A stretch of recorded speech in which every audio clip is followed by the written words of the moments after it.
Според истражување на Институтот Сотомо, околу 80% од швајцарците поддржуваат забрана за користење на социјалните мрежи од страна на деца под 16 години. Оваа поддршка укажува на растечка загриженост за безбедноста на младите во дигиталниот простор. Покрај тоа, сличен процент од анкетираните се изјасниле и за забрана на употребата на мобилни телефони во училиштата.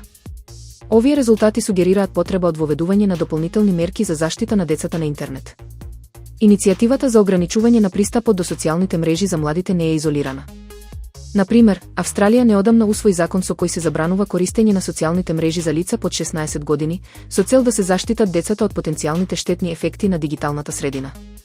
Овие мерки се дел од глобалните напори за справување со предизвиците што ги носи дигиталната ера, особено во однос на менталното здравје и безбедноста на младите корисници.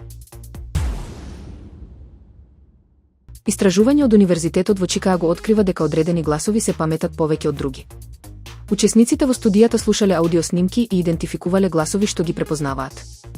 Резултатите покажале дека луѓето доследно паметат исти гласови, без оглед на нивните лични искуства или внимание. Истражувачите користеле акустични карактеристики како тон, гласност и темпо за да предвидат кои гласови ќе бидат запаметени.